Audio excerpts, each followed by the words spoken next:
وإذ قال ربك للملائكة إني جاعل في الأرض خليفة وقال تبارك وتعالى في مقام آخر وما خلقت الجن والإنس إلا ليعبدون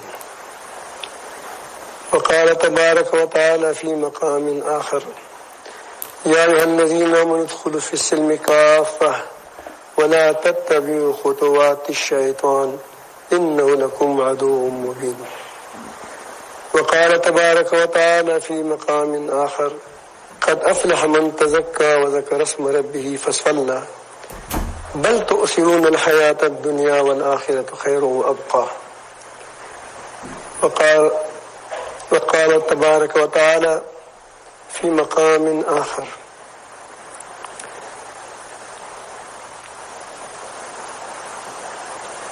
لا تكونوا كالذين تفرقوا واختلفوا من بعد ما جاءهم البينات وأولئك لهم عذاب عظيم صدق اللہ مولانا العظیم.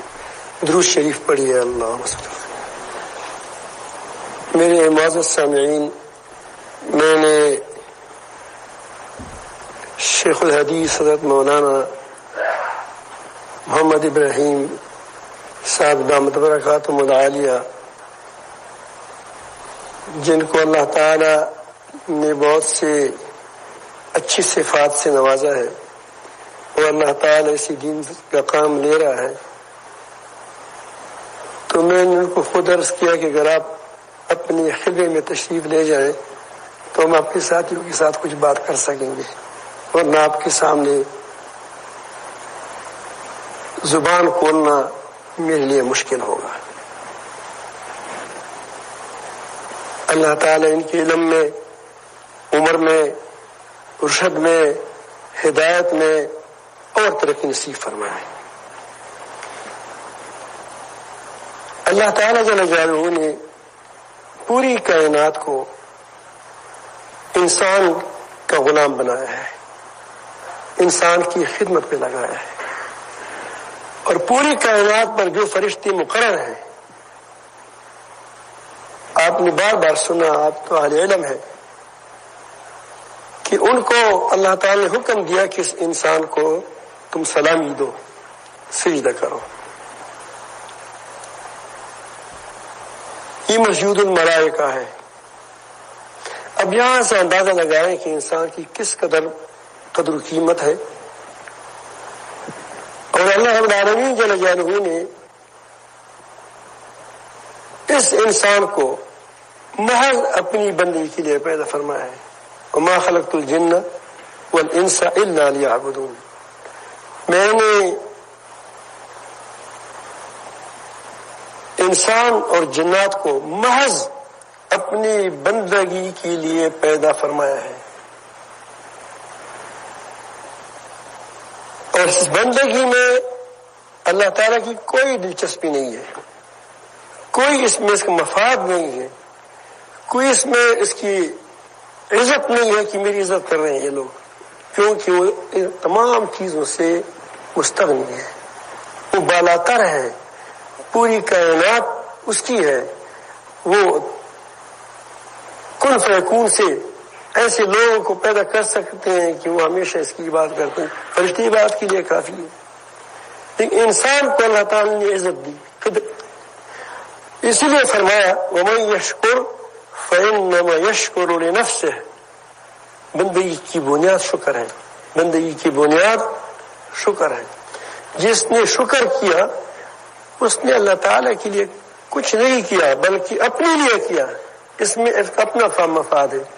تو اللہ تعالیٰ کی بندگی میں بھی انسان کا اپنا مفاد ہے. اللہ تعالیٰ انسان محض اپنے فضل کرم سے انسان کو عزت دی کہ پوری کائنات کو اس کا غلام بنا دیا، مسخر بنا دیا. وسخر لکم ما فی السماوات وما فی الارض جمیعا منہ. آسمان و زمین میں جتنی چیزیں ہیں اللہ تعالیٰ نے انسان کی خدمت میں لگا دی، اپنی طرف سے لگا دی ہے. انسان کا کوئی کمال نہیں ہے. تو اس سے معلوم ہوا کہ اللہ تعالیٰ نے انسان کو کتنا اعزاز دیا ہے، کتنی عزت دی ہے. اور یہ بندگی میں اسی لیے بتایا کہ وہ کہ یہ میری بندگی کرے تاکہ میرے رنگ میں رنگ جائے، تاکہ میرے رنگ میں رنگ جائے۔ اللہ تعالیٰ کو انسان سے محبت ہے، لیکن اللہ تعالیٰ کی بندگی کیسی کی جائے؟ اس لیے اللہ تعالیٰ نے انبیاء علیہ السلام کو بھیجا،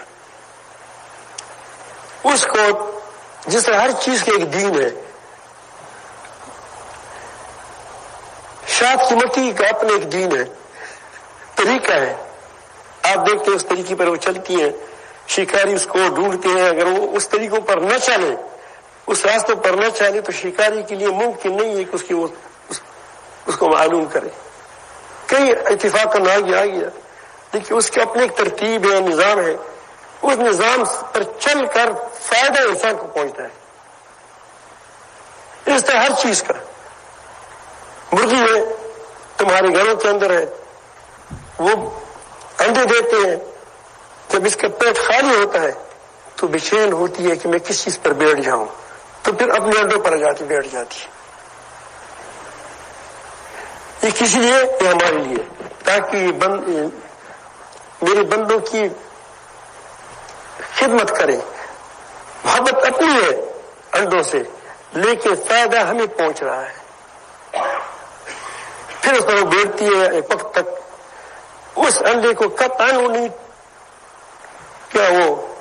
نہیں توڑتی جس کا وہ جو خراب ہو، جس کے اندر بچہ ہو اس کو توڑے گا۔ یہ سارا نظام اللہ تعالیٰ نے ہر کسی کو، ہر مخلوق کو کیوں بتایا؟ تاکہ اس سے انسان کو فائدہ ہو۔ اب انسانوں کے لیے کیا دین ہے، چونکہ انسان خلیفہ ہے، اللہ تعالیٰ نے اس کو خلافت سے نوازا ہے، اور خلیفہ کے لیے ضروری ہے کہ وہ جس کا خلیفہ ہے اس کی رنگ میں رنگ ہوا ہو۔ اگر ایک ماسٹر اپنی جگہ پر کسی کو متعین کرتا ہے کہ اس کو یہاں آپ یا تو یہاں رہیں، تو وہ ماسٹر ہو گیا نہیں ہوگا؟ یہ سب وہاں کسی کو لائے گا، بیٹھائے گا کہ بھائی تم کیا ہو جاؤ، تم میرا خلیفہ ہو۔ انجینئر کو بنائے گا، لائے گا کہ محتمم اپنے نائب کو کون لگائے گا؟ جو اس مدرسے کے نظام کو خوب جانتا ہو۔ تو اللہ تعالیٰ جل جلالہ نے انسان کے اندر ایسی قوت رکھی، ایسی جوہر رکھی کہ اگر اس کو کھولا جائے تو وہ انسان اللہ تعالیٰ کے رنگ میں رنگ سکتا ہے، اللہ تعالیٰ کے زمین پر بھی خلیفہ بن سکتا ہے، اور اللہ تعالیٰ جل جلالہ کا محبوب بن سکتا ہے، حتیٰ کہ ایسا بن سکتا ہے کہ اللہ تعالیٰ فرماتے ہیں کہ بعض بندوں کے بارے میں کہ میں اس کا آنکھ ہو جاؤں، میں اس کا کان ہو جاؤں، میں اس کا ہاتھ پکڑتا ہے، یعنی میرے اشاروں پر چلتا ہے، ایسا ہو جاتا ہے۔ اس کے لیے نظام سکھانے کے لیے، سمجھانے کے لیے، اس کی انسان کے اندر جو کلی ہے، مجھ تک اٹھے ہوا کلی جو پھول کی پہلی پیدا ہوتی ہے، اس کے بعد پھول بنتا ہے، اس کو کیا کہتے ہیں؟ بٹ وہ کھولتا ہے۔ میرے پاس ایک انگریز آیا، ڈنمارک کا تھا، پھر اسے کچھ بڑی تشویش تھی اسلام کے بارے میں، اس مسلمانوں کے درمیان جو کٹاؤ ہے، انتشار ہے، حرفشار ہے، اس کی کو دیکھ کر حیران ہو گیا تھا۔ ذہین، بڑا درجے کا ذہین تھا۔ تو انہوں نے مجھے کہا کہ میں اس کے ساتھ، مجھے انگریزی نہیں آتی، تو اس کے ساتھ مسر شاہ صاحب آئے تھے، ان کو انگریزی آتی تھی۔ انہوں نے مجھے ایک عجیب بات کی کہ مفتی صاحب، جب منوس ہوا، جب محبت ہو گئی، 2-3 دن گزر گئے، کہ میں آپ سے یہ نہیں چاہتا کہ مجھے کوئی اور چیز بناؤ، میں یہ چاہتا ہوں کہ میں ایک کلی ہوں، بٹ ہوں، بٹ مجھے ایسا کھول دیجئے کہ میں کوئی پتہ خراب نہ ہو جائے۔ تو انبیاء علیہ السلام اللہ تعالیٰ اسی لیے بھیجتے ہیں کہ تاکہ انسان کی اندرونی جوہر کو کھول دے.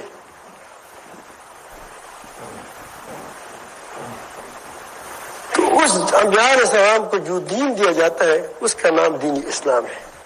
دینی ان الدین عند اللہ اسلام، یہ تمام انبیاء علیہ السلام کا دین ہے. اس دین کی بنیادی چیز وہ ہے تزکیہ. اسی لیے قرآن مجید نے مختلف انداز میں مختلف طریقوں سے ہمیں سمجھایا کہ فلاح تزکیہ میں ہے. قد افلح من تزکا، قد افلح من زکاہا ویزکیہم. انبیاء علیہ السلام کا کیا کام کیا ہے کہ تزکیہ کرے اس کا. اب تزکیہ کیا ہوتا ہے تو اس پر میں اب بات کروں گا. تزکیہ کہتے ہیں اس لیے کہ انسان کے اندر پر انسان فطرتاً اللہ تعالیٰ کا عاشق ہے، فطری طور پر. یہ اس دن سے عاشق ہے کہ جب اس کو کہا گیا کہ الست بربکم، تو اس وقت ہمارے سامنے دنیا کی گرد غبار نہیں تھا، ہمارے سامنے دنیا کی نقشے نہیں تھے، یہ ہمارے سامنے یہ مال و دولت کی یہ چیزیں نہیں تھی. اب مال سے کیوں محبت ہے کہ اس سے دنیا کی چیزیں حاصل ہوتی ہیں. اگر یہی پیسہ ہے تمہارے پاس میں جو آج اس حکومت کا جو وہ ہے کرنسی ہے، اس کو حکومت کہے کہ ختم ہو گئی تو اس کی نوٹ کی قیمت تمہارے دل میں رہ جائے گی؟ نہیں رہ جائے گی. تو یہ محبت جو ہوتی محبت اللہ تعالیٰ سے، یہ انسان کی محبت فطری ہے. لیکن ان کرنسی وغیرہ نے کیا کیا، منصب نے، مال نے، دولت نے، میں ایسا ہو جو اس نے اس پر پردے لائے، اس کی دل کو اندھا کر دیا. آنکھیں اندھی نہیں ہوتی، لا تعمل ابصار لیکن تعمل قلوب التی فی الصدور. آنکھیں اندھی نہیں ہوتی لیکن سینے میں جو دل ہے وہ اندھی ہو جاتی. اللہ تعالیٰ اندھا پن سے بچائیں. تو وہاں کوئی دنیا کی چیز نہیں تھی. اسی لیے جب اللہ تعالیٰ نے سے پوچھا قال الست بربکم، کیا میں تمہارا رب نہیں ہوں، تو اس وقت ہمیں کوئی اللہ تعالیٰ کے سوا کوئی نظر نہیں آ رہا تھا. تو سب نے بیک الفاظ کہا بلا کیوں نہیں، تم ہی نا بہار والا. اس وقت ہم سارے ایک امت تھے، ساری ایک امت تھی. دنیا میں آ گئے، دنیا کے نقشے آ گئے، ہمارے دلوں پر پڑ گئے. تو انبیاء علیہ السلام کو اللہ تعالیٰ نے بھیجا کہ اس کو وہ یاد دہانی کرے. اس یاد دہانی اس لیے ذکر کہا، قرآن مجید کو ذکر کہا گیا، یاد دہانی کرے. تو انبیاء علیہ السلام آتے تھے، پہلے انسان کی دلوں پر محنت کر کے ان کے دلوں کا آپریشن کرتے تھے کہ اس کی دلوں سے دنیا کا گرد غبار اڑ جائے. تو یہ خود اپنے رب کی طاقتوں کو دیکھ لے گا، رب کی قوت کو دیکھ لے گا.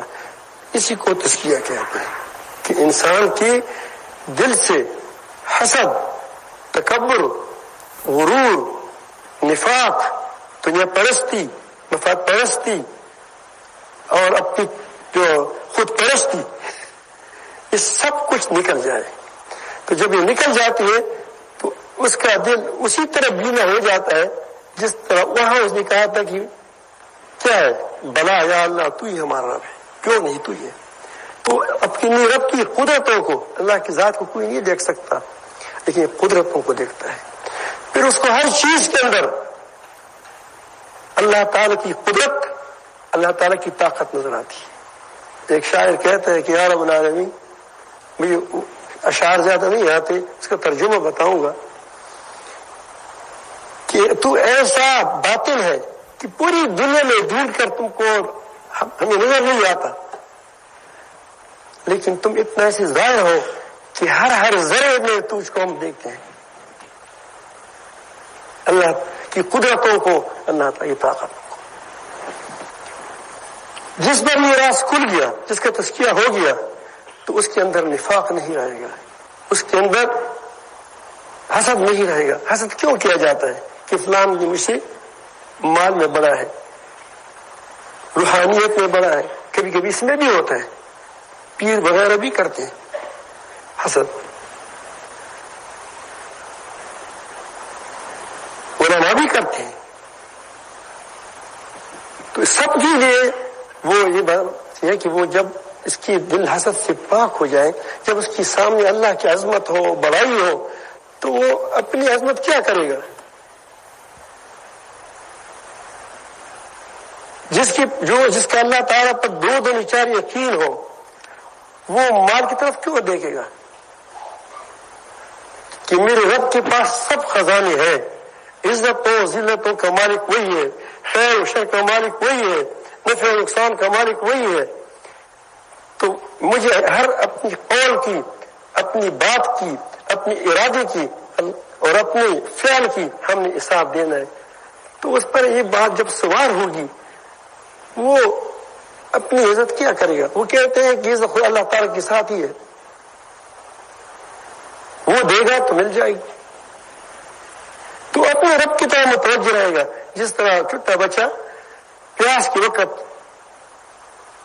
اور بھوک کے وقت صرف اپنی ماں کو دیکھتی ہے کہ اس کے تنوں سے کچھ مل جائے گا، اور کہیں ہماری اور بندوبست نہیں ہے۔ تو جب اس کی نظر اس طرح ہو جاتی ہے تو اس کا تعلق اپنے رب سے ہو جاتا ہے۔ مجھے ایک واقعہ یاد آیا، آپ سب کو پڑھا ہوگا، پڑھا ہے بلکہ، کہ حضرت سلیمان علیہ السلام کے پاس بلقیس آئی، علماء نے تب مفسرین اس کا نام بلقیس لیا ہے، ہوشیار عورت تھی۔ تو اس وقت وہ حضرت سلیمان علیہ السلام کے سامنے تسلیم ہو چکی تھی، مان لیا تھا اس نے، مان لی کہ میں تمہاری متحت رہوں گی، اسی لیے پوری طرح آئی تھی، لیکن مسلمان نہیں ہوئی تھی۔ جب وہ سلیمان علیہ السلام کے محل میں داخل ہونے لگی تو اس نے سوچا کہ یہ تو بہت بڑا گہرا پانی ہے، کیونکہ وہ شیشے سے جڑا ہوا تھا، اور کیا وہ پانی نیچے وہ جاری تھا، تو اس کا خیال تھا تو جاری پانی ہے۔ تو اس نے اپنے وہ لنگوٹی کو کہیں یا شلوار کو کہیں اٹھا لیا، مجید کہتے ہیں کہ پینڈ لیا، ظاہر ہو گیا۔ تو اس کو حضرت سلیمان علیہ السلام نے کہا، ایک نظر کی، انبیاء علیہ السلام کی نظر بھی بڑی زبردست ہوتی ہے، پکیزہ نظر جس پر لگ جاتی ہے تقدیر بدل جاتی ہے، بشرطے کہ اس کے اندر حق کی طلب ہو۔ اگر حق کی طلب نہ ہو تو پیغمبر کے ساتھ رہ کر منافق ہوگا۔ تو انہوں نے عرض کیا، انہوں نے فرمایا کہ یہ پانی نہیں ہے جس پر تو چل رہی ہو، یہ شیشہ ہے، شیشوں سے جڑی ہوئی مار ہے، صرح ممرد من قواریر، شیشوں سے جڑا ہوا مال ہے۔ اب یہ بڑی ہوشیار تھی، سمجھدار تھی، حق کی طالب تھی، اس کو فوراً اس کی طرف خیال گئی کہ ابھی تک تو میں قدرت کے مظاہر کو، جو جیسے اللہ کی قدرت نظر آ رہی ہے، اس کی میں پوچھتی تھی، کتنی پگلی تھی میں۔ سورج کس کی قدرت ہے؟ اللہ کی قدرت کا مظہر ہے، نشانی ہے، اثر ہے۔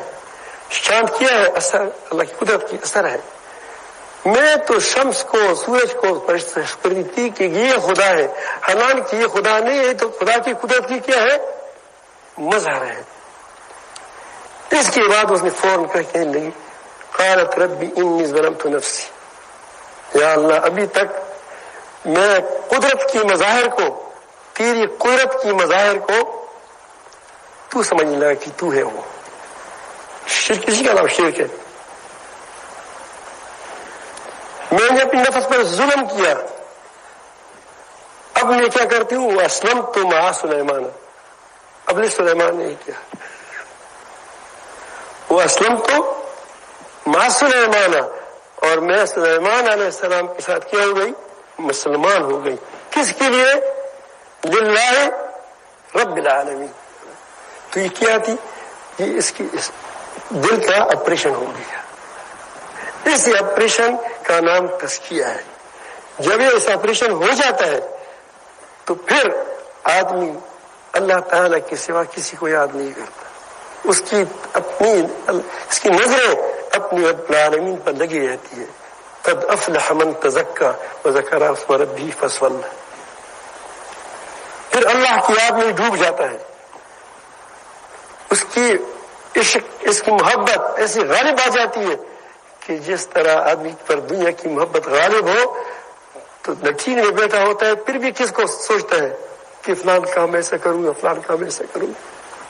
ہوٹل میں بیٹھا ہے، کھانا کھا رہے ہیں، مزے کا کھانا کھا رہے ہیں، دل پر کیا سوار ہے کہ فلان کام کیسا ہوگا، فلان کام کیسا. جس سے محبت ہے لڑکے سے، لڑکی سے، تو وہ اس پر سوار ہوتی ہے. خوابوں میں بھی اسی کو دیکھتا ہے. تو جب اس کا دل کا آپریشن ہو جاتا ہے تو اس پر اللہ تعالیٰ کی محبت کو پر غالب آ جاتا ہے. اللہ تعالیٰ کی محبت اس میں وہ ایسی اس پر چھا جاتی ہے کہ اس کو ہر جگہ اللہ کی ہر چیز میں اللہ تعالیٰ کو یاد آتی ہے. معاملات کرتا ہے، ترازو تولتا ہے، میرا رب دیکھتا ہے کیسا تو جھکتا ہے. کسی کے ساتھ بات کرتا ہے، عام آدمی ہنستا ہوگا، کہتے کہ میرا رب میرے ہنس سے خوش ہے یا خفا ہے. اس کے لیے اس کی زندگی وقف ہو جاتی ہے. اس کی نام اصلاح ہے، تزکیہ ہے. فصلی. پھر کیا ہو جاتا ہے؟ اللہ تعالیٰ کے سامنے گر جاتا ہے کہ اللہ میں اور میری صلاحیت ساری تمہاری. لیکن اس کی شروعات کہاں سے ہوگی کہ دنیا کو، آخرت کو دنیا پر ترجیح دی جائے. یہ جو ہماری اصلاح نہیں ہو رہی ہے تو کوئی بیعت ہو جاتا ہے، پہلے سے چھوٹا ہے، سوچتا ہے کہ میں پیر کم بنوں گا، کہ دنیا یہ آخرت ہے.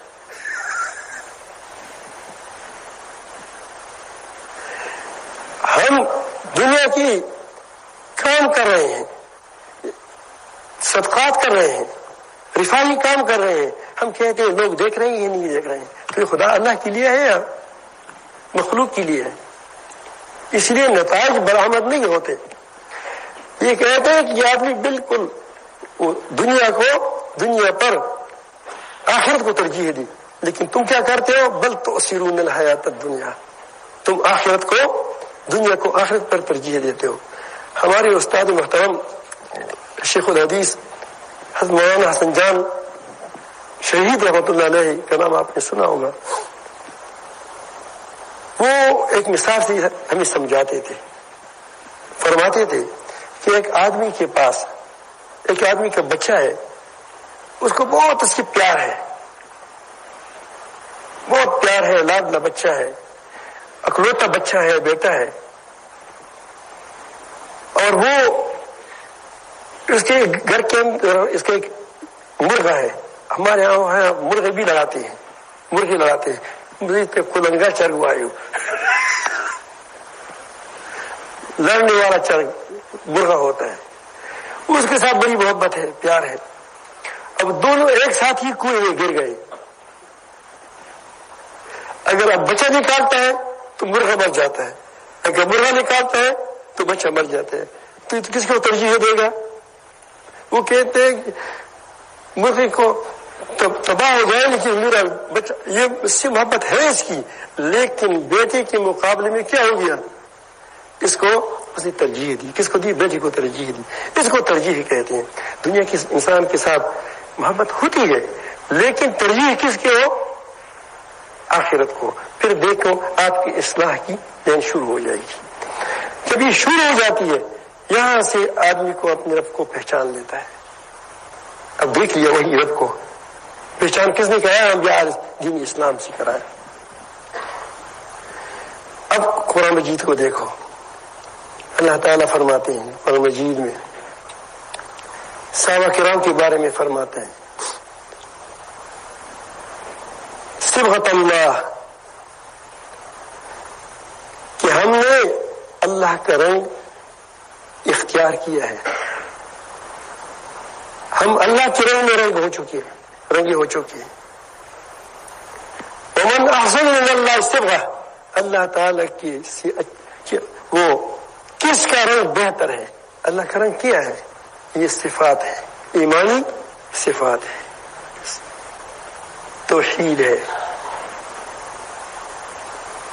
اخلاص ہے، صداقت ہے، امانت ہے، عفت ہے، یہ سارے خدائی رنگ ہے۔ تخلق بھی اخلاق اللہ، اور یہ رنگ کہاں سے حاصل ہوا؟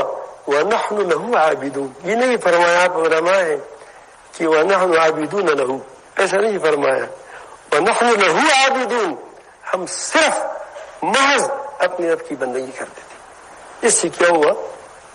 یہ رنگ ہم پر چڑھ گیا۔ جب اس طرح رنگ چڑھ جاتا ہے اب یہ پوری دین پر عمل کر سکے گا۔ تزکیہ سے کہاں آ گئی بات؟ پوری دین پر آیا، یا ایھا الذین آمنوا ادخلوا فی السلم کافۃ ولا تتبعوا خطوات الشیطان، یہاں پر آ گئی۔ پھر جب دیکھتا ہے کہ یہ دوسرے بھی مسلمان ہیں، میں بھی مسلمان ہوں، تو آپس میں اس کی محبت ہو جاتی ہے۔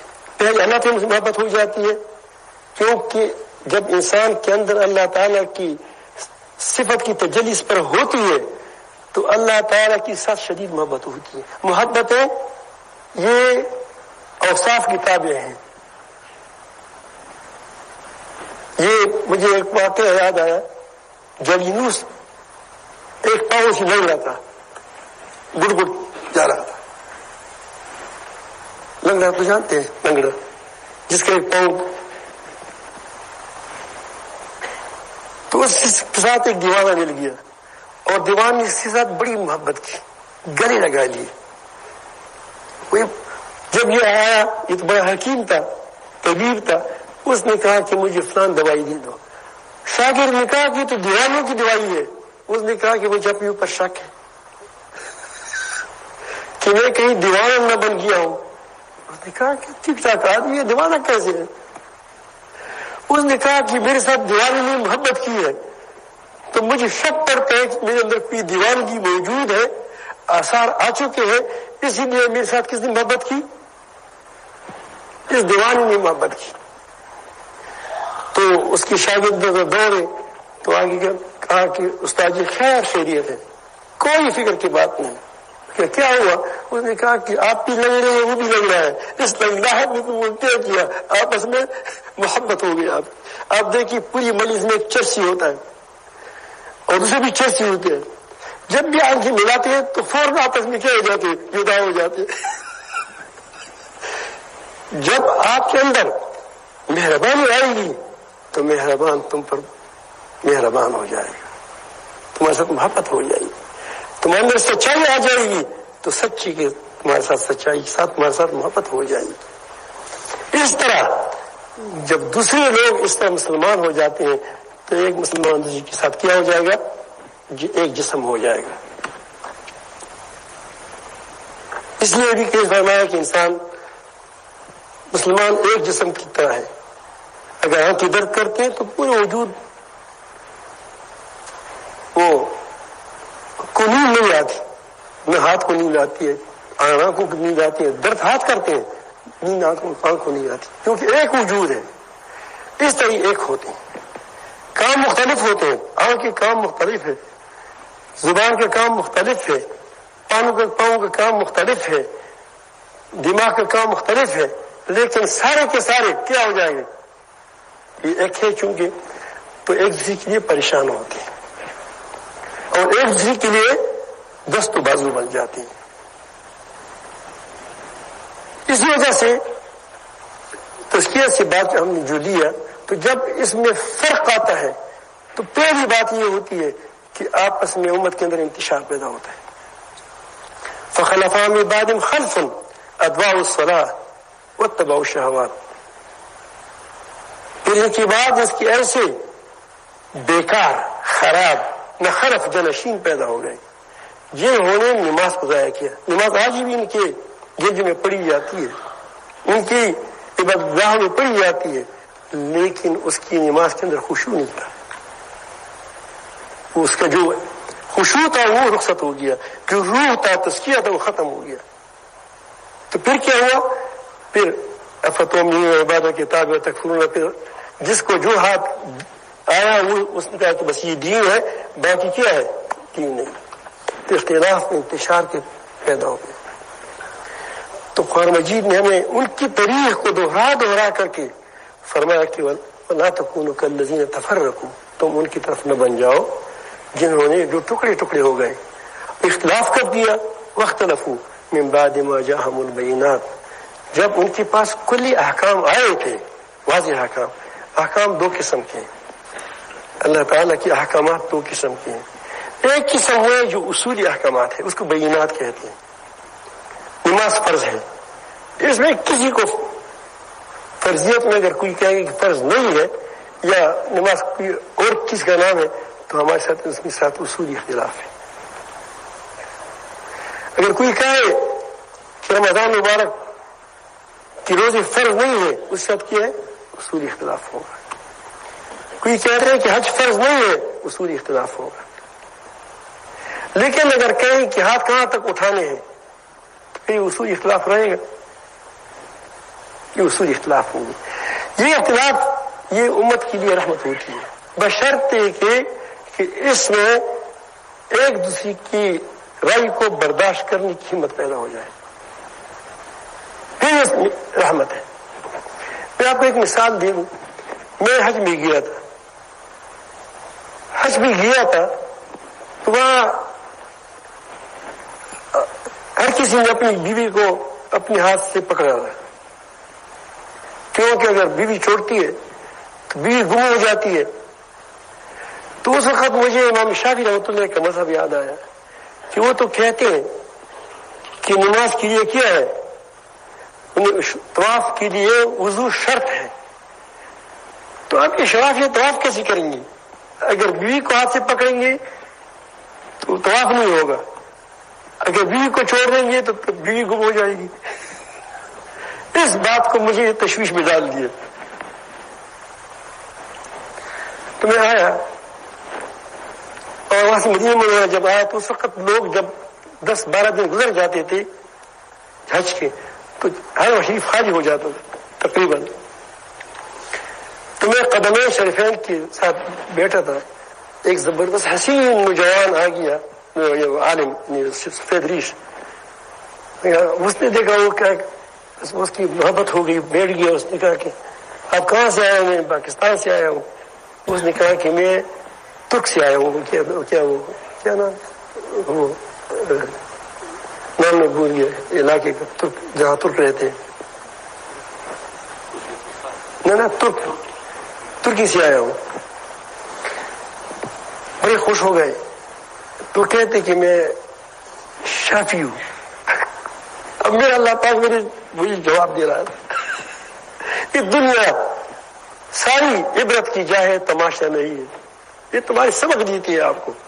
آپ بجائے کہ اس میں آپ دوسری چیز ڈھونڈیں، آپ کو کوئی گالی دے دے، سبق سیکھو کہ کس نے ہاتھ چھوما تھا تمہارے اندر کیا بڑائی آ گئی تھی، کسی نے تم کو گالی دی تمہارا کیا ہو گیا؟ جلاب ہو گیا.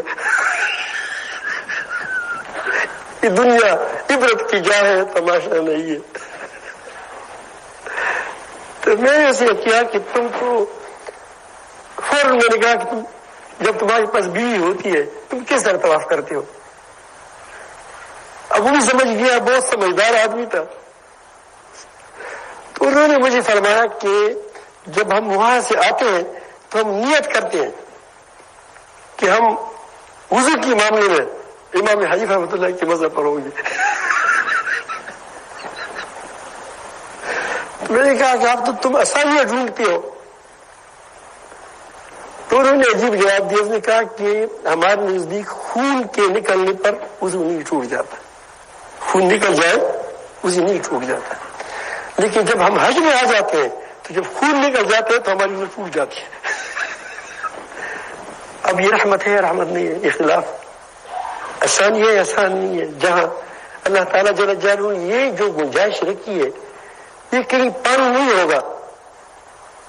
ایک شافی اور حنفی کے آپس میں وہ بحث ہو گئی تو اس کے پاس اس نے کہا کہ وہ قلتین کی بحث چھڑ گئی, آپ جانتے ہیں ان کو. تو اس نے کہا کہ یہ جو تم یہ کہتے ہو کہ یہ ناپاک نہیں ہوتا, ناپاک نہیں ہوتا, تو یہ کیسے کہتے ہو ابھی؟ اس نے کہا کہ تم ہمارے علاقے میں آ جاؤ, 5-6 فرسخ سے آپ پانی گدوں پر, چھچروں پر یا کندھوں پر لاؤ, پھر تمہارے پانی جو پھر گدھا پیے یا کیا وہ اس میں منہ ڈالے یا کتا منہ ڈالے, تم پیتے ہو نہیں. اب تم تو سمندر کے کنارے کھڑے ہو, دریاؤں کے کنارے پڑے ہو, تو وہاں تم کو کیا ضرورت ہے؟ ہمیں ضرورت ہے. تو اب دیکھیں جہاں کہیں امام شاعر نے لکھا ہے کہ علماء کے اختلاف کبھی اس میں ہوتا ہے کہ کہیں رخصت پہ ہوتا ہے, کبھی کس میں ہوتا ہے, عزیمت پر ہوتا ہے. تو جہاں عزیمت ہوتی ہے تو وہاں عزیمت اختیار کرے, اور جہاں رخصت کی ضرورت ہو تو رخصت کی ضرورت کرے.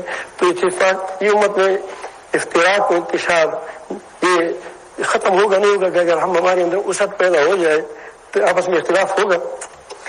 لیکن بگاڑ کہاں سے پیدا ہوتا ہے کہ اپنی رائے کو قرآن کہتا ہے, اپنی رائے کو قرآن و سنت کہتے ہیں. ہمارے پاس کربوغا شریف میں اس وقت میں نوجوان تھا, 35 سال کا 40 سال کے درمیان عمر تھی, میں فارغ ہو گیا تھا. تو کربوغا شریف ایک ایسی علاقہ ہے کہ وہاں لوگ ویسے معاملات لاتے تھے پہلے سے, جو آپس میں لڑائی ہوتی تھی. درود شریف پڑھے اللہ.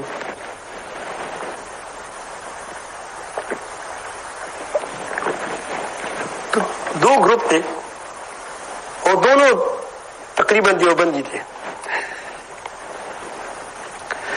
کسی تنظیم الگ الگ تھی, تنظیم الگ الگ تھی. تو ایک عالم نے میرے ذہن بنانا شروع کر دیا, بوڑھا عالم تھا. اس نے کہا کہ یہ دوسرا طریقہ ہے, یہ کافر ہے. میں نے کہا کافر کیوں ہے؟ اس نے کہا کہ دیکھیں ہمارے یہاں نسوار جانتے ہو جو یہاں ڈالا جاتا ہے, جو گوبر کی طرح ہوتا ہے, کیا اس کو کیا کہتے ہیں؟ نسوار کہتے ہیں. یہاں الحمدللہ لوگ نہیں کہتے, وہاں ہمارے یہاں عام رواج ہے. یہ کہتے ہیں کہ یہ لوگ کہتے ہیں کہ یہ نسوار پہ کیا ہوتا ہے, نسوار رکھنے سے وضو نہیں ٹوٹ جاتا. اور ظاہر ہے کہ تو قصدن بھی وضو نماز کا پڑھتے ہیں, اور جب قصدن بھی وضو نماز پڑھتے ہیں تو فقہاء نے لکھا ہے کہ یہ کافر ہو جاتا ہے.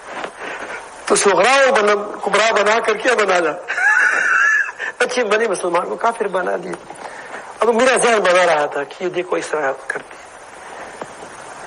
میں نے اس خاموشی سے کہہ دیا, مجھ سے عمر میں بھی بڑا تھا, علم میں بھی بڑا تھا. میں نے کہا کہ مولانا صاحب مجھے ایک بات بتائیں کہ امام شافعی رحمۃ اللہ کے پیچھے نماز ہوتی ہے یا نہیں ہوتی؟ اس نے کہا کیوں نہیں ہوتی, وہ تو بہت بڑی لوگ ہیں. تو میں نے کہا کہ ان کے نزدیک خون پر کیا ہوتا ہے, خون نکلنے پر وضو نہیں ٹوٹ جاتا. تو کیا پتہ ہے کہ اگر آپ کا امام کیا ہو, اس کا خون نکل گیا ہو اور وہ تمہارا نماز پڑھاتا ہو تو بغیر وضو کی کیا سجدہ لگاتا ہے؟ تمہارے لیے کو کافر ہے, مسلمان ہے؟ وہ کہے کہ مسلمان ہے. وہ تو امام ہے. میں نے کہا کہ ان بیچاروں نے کیا گناہ کیا ہے, یہ تو امام بھی نہیں ہے. تو میں عرض کرتا ہوں کہ بہت سی چیزیں انا کا مسئلہ بن جاتا ہے. جب انا کا مسئلہ بن جاتا ہے پھر یہاں سے یہ اختلاف اصولی اختلاف نہیں, کہ مطلب اس کا یہ ہوا کہ جب آپ کی اجتہادی فیصلے معاملات میں اجتہادی اس کو حدود مقرر کریں. ایک ہے کیا غیر اجتہادی یقینی بینات, ایک تو بینات ہے اس پر کسی کا خلاف نہیں ہے. ایک ہے اجتہادی مسائل, اس میں اختلاف ہو سکتا ہے. لیکن بگاڑ وہاں سے پیدا ہوتا ہے کہ اپنی رائے کو قرآن و سنت کہا جائے, اپنی رائے کو قرآن و سنت کہا جائے. تو ظاہر ہے کہ جب میں اپنی رائے کو یہاں تک ہاتھ اٹھانے کو کیا کہتا ہوں کہ یہ قرآن و سنت کے مطابق ہے، اور آپ کہتے ہیں کہ یہاں تک ثابت ہے، تو ہم دونوں اگر ہم اس پر رائے پر اصرار کریں گے تو فرقے بن جائیں گے، تفرق اس یہاں سے بن جاتے ہیں، ٹکڑے ٹکڑے یہاں سے بن جاتے ہیں۔ اور فرقے تو ہے، یہودیت بھی فرقہ ہے، ہم بھی فرقہ ہے، شیعہ بھی رافض بھی فرقہ ہے، اس کے ساتھ ہماری اصولی اختلاف ہے، ان کے ساتھ ہماری اصولی اختلاف ہے۔ نبی کریم صلی اللہ علیہ وسلم نے ان اختلاف کی حیثیت ہمیں خود بتائی ہے۔ میں صرف اس پر بات ختم کرتا ہوں۔ کیونکہ احزاب میں آپ کو معلوم ہے کہ بنو قریظہ نے غداری کی تھی، وہ بہت بڑی غداری کی تھی، اس کے ساتھ اس کے رشتے تھے، دوستیاں تھیں اور آپس میں معاہدے تھے، پھر بھی اس نے تمام جزیرہ عرب کے جو قبائل تھے ان کو جمع کر کے نبی کریم صلی اللہ علیہ وسلم پر ایک بار حملے کرنے کی اس کو ترغیب دی تھی، جمع کیا تھا، شیطان نے جمع کیا، شیطان یہودی ہمیشہ خوش ہے۔ آپ کتاب میں دیکھیں گے شیطان جب آئے گا تقریباً اس کے ساتھ ساتھ وہ یہی یہودی ہوتے ہیں، اللہ تعالیٰ اس کو برباد کر دے، بہت ہر وقت بربادی پھیلاتے ہیں۔ تو جب احزاب جو جنگ خندق میں ادھر ادھر ہو گئے، تتر بتر ہو گئے کفار، تو اللہ تعالیٰ کا حکم آیا کہ بنو قریظہ کا خبر لے لو۔ تو نبی کریم ظہر کا وقت تھا، نبی کریم صلی اللہ علیہ وسلم نے فرمایا کہ لا یصلین احدکم العصر، تم میں سے کوئی بھی عصر کی نماز نہ پڑھے الا فی بنی قریظہ، بلکہ بنی قریظہ میں پڑھ لے۔ تو سارے کے سارے بھاگ پڑے، ایک جماعت لیٹ ہو گئی تھوڑی سی سامان اکٹھا کرنے میں ادھر ادھر میں، تو راستے میں عصر کا نماز ہوا، بلکہ یہ سورج زرد ہوا، تو ایک جماعت نے کہا کہ ہم نماز پڑھتے ہیں، دوسری نے کہا کہ نبی کریم صلی اللہ علیہ وسلم نے کہا فرمایا کہ لا یصلین احدکم، آپ جانتے ہیں کوئی اس میں نہ پڑھے مگر وہاں پڑھے۔ ہم تو نبی کریم صلی اللہ علیہ وسلم کی بات پر عمل کرتے ہیں، ہم کو نبی کریم کی باتیں تو بہت دیر کے بعد میں پہنچی ہیں، انہوں نے اپنے کانوں سے سنی تھی، تو ہم کیسے کو ہو سکتا ہے؟ خیر ایک جماعت نے نماز پڑھی اور ایک نے نہیں پڑھی، نبی کریم صلی اللہ علیہ وسلم کے پاس یہ مقدمہ پیش ہوا، یہ معاملہ پیش ہوا، دونوں کو کسی کی مذمت نہیں کی۔ یہ کیا ہے؟ یہ اختلافی مسائل ہے۔ تو آدمی ہے سفر پہ جا رہے ہیں، اس دونوں یہ صحیح حدیثیں ہیں، آپ نے پڑھی ہے حدیثوں، دونوں کو وضو کی ضرورت ہو گئی، وضو کیا، وضو نہیں، پانی نہیں تھا، تیمم کیا، نماز پڑھی، ظہر کی عصر کی نماز پڑھی، وقت باقی تھا، جب آگے گئے تو پانی کا چشمہ آ گیا، تو پانی آ گیا، وقت بھی باقی ہے، تو ایک نے تو وضو دونوں کیا ہوگا، لیکن ایک نے نماز اٹھائی اور ایک نے نہیں پڑھی۔ نبی کریم صلی اللہ علیہ وسلم کو کوئی مسئلہ پیش کیا گیا، تو نبی کریم نے یہ نہیں کہا کہ تم بدعتی ہو فلان ہے، یہ ایک کو فرمایا کہ جس نے نماز نہیں پڑھی اس نے سنت پر عمل کیا۔ کس پر کیا عمل کیا؟ سنت پر۔ اور دوسری جو نماز پڑھی اس کو دگنا ثواب ملے گا، پہلے کا بھی اور دوسری کا بھی۔ تو اگر ہم اسی پیغام کو لے کر آئے ہیں کہ الحمدللہ آپ کی ناخوانوں کو دیکھ کر، آپ کی علماء کو دیکھ کر بڑا دل خوش ہوا، اور آپ کے کاموں کو دیکھ کر بڑا اطمینان حاصل ہوا، بڑے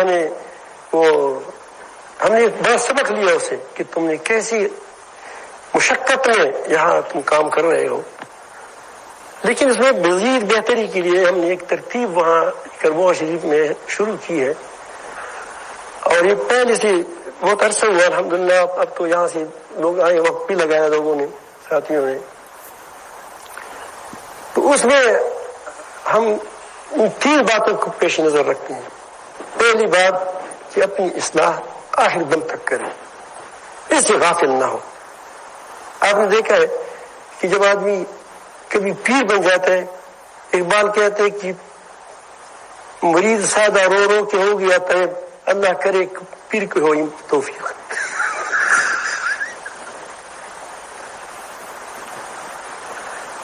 تو آخر آخری دم تک اپنی اصلاح کریں، کبھی بھی اپنی اصلاح سے غافل نہ ہو، اس سے دین باقی رہے گا.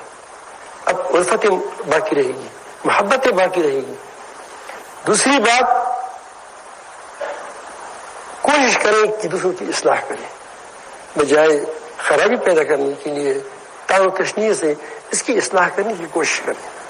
پہلی بات کو اس پر باقاعدہ ترتیب سمجھاتے ہیں کہ کس طرح کرنی ہے. وہاں کوئی پیر نہیں ہے، نہیں کسی کو کہتے ہیں کہ وہاں مختلف شیوخ کے لوگ آتے ہیں، مختلف تنظیموں کے لوگ آتے ہیں، مختلف وہ جو حکومت کے لوگ بھی آتے ہیں، وہاں وقت لگاتے ہیں. لیکن جو اپنی جگہ پہ اگر کسی شیخ کسی بیت ہے تو اپنے شیخ کے لیے مفید مرید بن جائے گا. وہ اگر کسی تنظیم کے لیے آیا ہے تو تنظیم کے لیے کیا ہو جاتا ہے، تنظیم اچھا فرد بن جائے گا. اس طرح اگر وہ کوئی جہادی تنظیم ہے، اس کی وہاں سے آ گیا، اس کے لیے بہترین آدمی مجاہد بن جائے گا، اللہ والا مجاہد بن جائے گا. تو وہاں تقریباً تمام شیوخ کے لوگ آتے ہیں اور تمام علاقوں سے آتے ہیں. تو مجھے ایک بار مجھے عبدالسلام نے کہا، نو مسلم تھا، اس نے کہا کہ مجھ سے میں حیران ہوں کہ یہاں لوگ ہر کوئی آتا ہے. دوسری خانقاہوں میں تو کوئی خانقاہ فلانا ہے فلانا ہے، ہاں تو ایک قسم کے لوگ ہوتے ہیں. ہم نے کہا کہ یہ دارالایمان ہے. کیا ہے؟ یہ دارالمومنین ہے، اور یہاں کوئی پیر نہیں ہے. اسی لیے سارے بس وہ آتے ہیں اپنے اللہ کر کے پھر چلے جاتے ہیں. البتہ ترتیب ہوتی ہے. اس طرح پورے دن پر کیسے عمل کیا جائے، کیسی تدریجاً عمل کیا گیا، وہاں طریقہ سکھاتے ہیں. تیسری بات، امت کے اندر کیسے اتفاق و اتحاد آئے گا. لسانی اختلافات ہیں، یہ تو ویسی جاہلیت ہے، اور قومی اختلافات ہیں، جاہلیت ہے.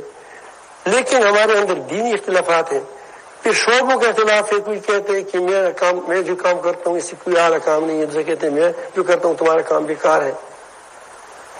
تو ساروں پر ہم وہاں بات بھی ہوتی ہے، اس کا طریقہ کار بھی بتایا جاتا ہے.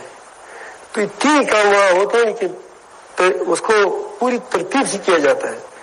اور اس کا فائدہ یہ ہوا کہ الحمدللہ جہاں بھی یہ لوگ گئے وہاں آپس میں لوگوں کے اندر اتفاق و اتحاد الفت محبت قائم ہو گئی. تو آپ سے بھی درخواست ہے کہ وہاں منہ تو نہیں بنتا، لیکن جس کے پاس موقع ہو، ہم بھی دور سے آئے ہیں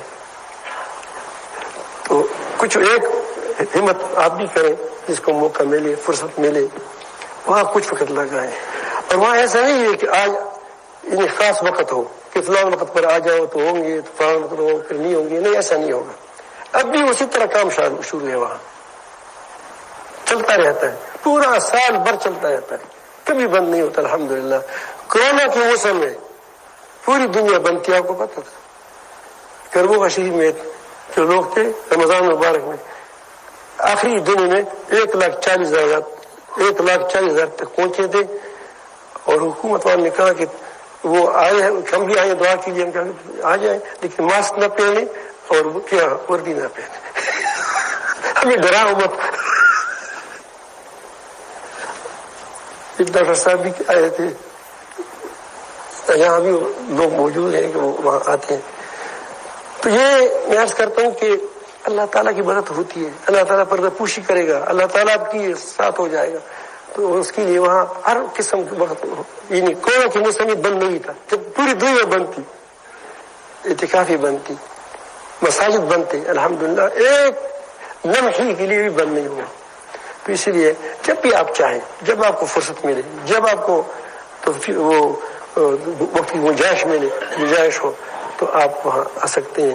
آپ آ جائیں، اس کے نظام کو یہاں سیکھ لیں، پھر یہاں آپ خود پلائیں. یہاں ویسے ایسے ہے کہ وہ کوئی تحریک، وہ تنظیم نہیں ہے. ہم تنظیم نہیں ہے کہ پھر ہم فلان تنظیم میں ہو گئے، فلان میں ہو گئے. اپنی جو تنظیم ہے اس میں کام کریں، اور یہاں اس ترتیب کو تھوڑا سا ساتھی مل کر عام کریں گے تو امت کے اندر اتفاق و اتحاد پیدا ہو جائے گا. اللہ تعالیٰ سب کو اپنی محبت نصیب فرمائے، وہ طلب نصیب فرمائے. وآخر دعوانا الحمدللہ. شاہ صاحب دعا کرائیں. الحمدللہ رب العالمین، حمد الشاکرین، والصلاة والسلام علی سید المرسلین وعلی آلہ واصحابہ اجمعین.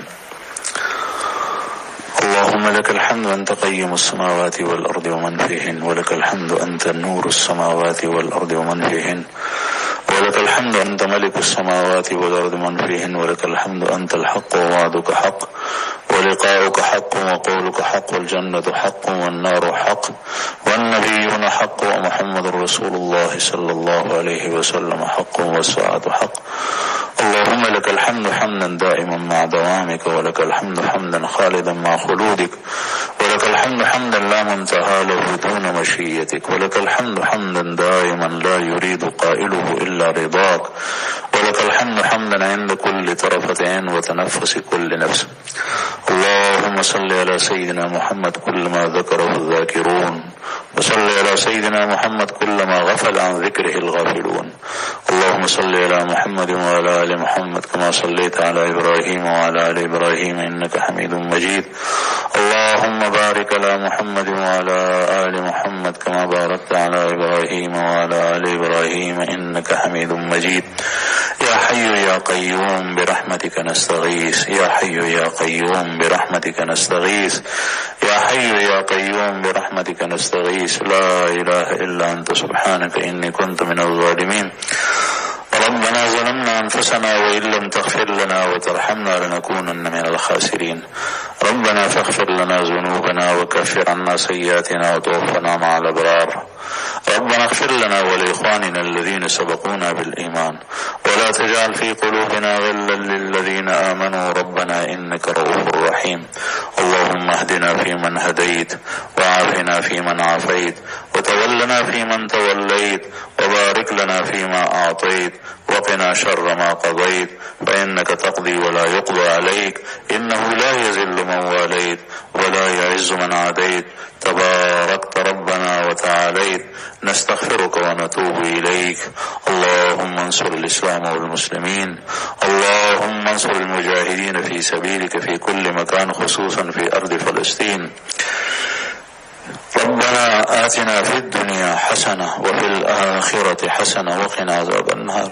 اللهم إنك تسمع كلامنا وترى مكاننا وتعلم سرنا وعلانيتنا، لا يخفى عليك شيء من أمرنا، ونحن البؤساء الفقراء المستغيثون المستجيرون الوجلون المشفقون المقرون المعترفون بذنوبنا، نسألك يا الله مسألة المسكين، ونبتهل إليك يا الله ابتهال المذنب الذليل، وندعوك يا الله دعاء الخائف الذليل، دعاء من خضعت لك رقبته وفاضت لك عبرته وذل لك جسمه ورغم لك عنه.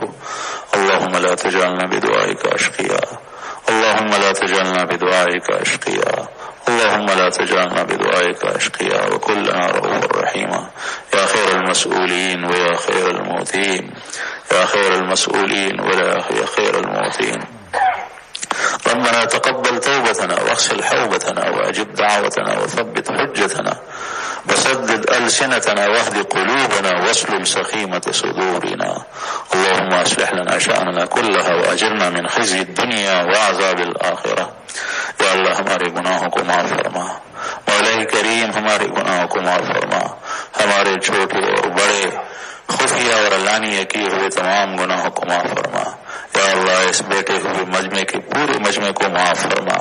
یا اللہ نبی کریم صلی اللہ علیہ وسلم کی پوری امت مسلمانوں کو جہاں کہیں بھی ہے سب کو معاف فرما۔ مولا کریم آئندہ صراط مستقیم پر چلنے کی توفیق عطا فرما۔ مولا کریم کمیوں کوتاہیوں کو معاف فرما۔ یا اللہ آئندہ صحیح قدم اٹھانے کی توفیق عطا فرما۔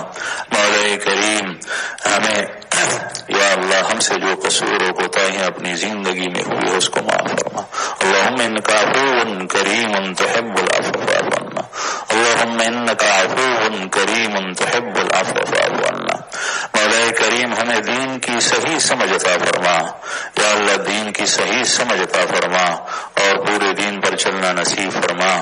مولا کریم حضرت نے جو ارشادات بیان کی یا اللہ اس کو سمجھنے، اس کو دل میں اتارنے اور اس پر پورا عمل کرنے کی توفیق عطا فرما۔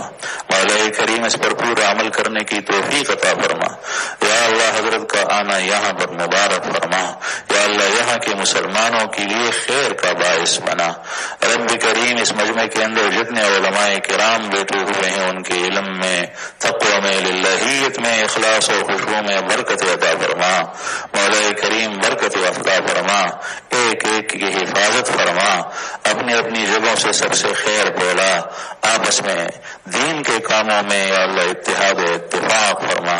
مولا کریم اپنے ایک کو دوسرے کے لیے دست و بازو بنا دے۔ مولا کریم یا اللہ ہمیں کافروں کے خلاف ہماری مدد فرما، ہماری نصرت فرما، پوری دنیا کی مسلمانوں کی مدد اور نصرت فرما۔ مولا کریم اس مجمع کے اندر جتنے ہمارے مسلمان بھائی بیٹھے ہیں یا اللہ ان کی جو بھی حاجات ہیں، ضروریات ہیں، دنیا اور آخرت کی اپنے فضل و کرم سے پوری فرما۔ بیماروں کو شفاء کاملہ عاجلہ عطا فرما۔ یا اللہ جتنی پریشانیاں ہیں تمام پریشانیوں کو دور فرما، تمام پریشانیوں کو دور فرما۔ جو ان کی زبان پر ہے، جو دل میں ہے، آپ سے اپنی حاجتیں مانگتے ہیں یا اللہ ان جائز حاجات کو قبول فرما۔ مولا کریم جو دل اور زبان میں نہیں ہے لیکن ان کی ضرورتیں ہیں دنیا اور آخرت کی، یا اللہ تمام جائز حاجات اور ضرورتوں کو اپنے فضل و کرم سے پوری فرما۔ مولا کریم امت مسلمہ پر رحم فرما، امت مسلمہ پر رحم فرما، امت مسلمہ پر رحم فرما۔ یا اللہ جہاں جہاں مظلوم مسلمان ظالموں کی ظلم کی چکی میں پس رہے ہیں ان کی نصرت اور مدد فرما۔ رب کریم ان کی نصرت اور مدد فرما، خصوصاً فلسطین کے مسلمانوں کی مدد فرما، شام کے مسلمانوں کی مدد فرما۔ یا اللہ جہاں پر ظالم ظلم ڈھائے جا رہے ہیں یا اللہ ظالموں کو نقص سزا دے۔ یا اللہ ان کو آئندہ ان کی اولاد اور نسل اور ان کے مشن پر چلنے والوں کے لیے عبرت کا نمونہ بنا دے۔ مولا کریم مظلوم مسلمان عورتوں، بچوں، مریض، خواتین، ضعفاء یا اللہ سب کی نصرت اور مدد فرما۔ مولا کریم مجاہدین اسلام کو خصوصاً ارض فلسطین اور غزہ میں ان کی نصرت فرما۔ یہود پر غلبہ عطا فرما، یہود پر غلبہ عطا فرما۔ پوری دنیا کے کافروں کو آپ کے راستے میں لڑنے والے مجاہدین کو نصرت اور غلبہ عطا فرما۔ مولا کریم ہر طرح سے ان کی مدد فرما۔ یا اللہ ان کے لیے تمام رکاوٹیں دور فرما، تمام رکاوٹیں دور فرما۔ مولا کریم ہمارے گناہوں کو معاف فرما، ہمارے گناہوں کی نحوست سے ہمیں بھی بچا اور پوری دنیا کے مسلمانوں کو بھی بچا۔ یا اللہ یہاں پر مسلمانوں کی انفرادی اور اجتماعی اس ملک کے اندر جتنی بھی پریشانیاں ہیں یا اللہ دین کے حوالے سے، مذہب کے حوالے سے، آپ کی بندگی کے راستے میں جو رکاوٹیں اور موانع ہیں ان تمام رکاوٹوں کو دور فرما۔ مولا کریم دین اسلام کو غلبہ عطا فرما، تمام ادیان پر غالب فرما، تمام ادیان پر غالب فرما۔ یا اللہ ہمیں اس زمانے کے اندر موجود فتنوں سے ہماری حفاظت فرما، شرور سے ہماری حفاظت فرما۔ یا اللہ جتنے فتنے آئندہ آنے والے ہیں ان تمام فتنوں سے ہماری حفاظت فرما۔ اللہم انا نعوذ بک من الشرور والفتن کلها ما ظہر منها وما بطن۔ یا اللہ نبی کریم صلی اللہ علیہ وسلم نے خیر کی جتنے دعائیں آپ سے مانگی ہے اور آپ صلی اللہ علیہ وسلم سے پہلے انبیاء کرام نے مانگی ہے، اس امت کے صلحاء، اتقیاء، نیک لوگوں نے مانگی ہے، مانگ رہے ہیں یا مانگیں گے۔ یا اللہ کسی مظلوم یا اللہ جو کسی جگہ پر پھنسا ہوا ہے، قید و بند میں ہے، وہ دعائیں مانگ رہا ہے، یا اللہ ان تمام خیر کی دعاؤں کو ہمارا بھی حصہ فرما۔ یا اللہ ہمیں بھی خیر کی ضرورتیں ہیں، وہ تمام خیرات ہمیں بھی عطا فرما۔ اور رب کریم نبی کریم صلی اللہ علیہ وسلم نے جتنے فتنوں اور شرور سے پناہ مانگی ہے ہم بھی ان تمام فتنوں سے پناہ مانگتے ہیں، خصوصاً دجال کے فتنے سے ہمیں پناہ عطا فرما۔ وانت المستعان وعلیک البلاغ ولا حول ولا قوة الا باللہ۔ وصلی اللہ تعالی علی خیر خلقہ سیدنا مولانا محمد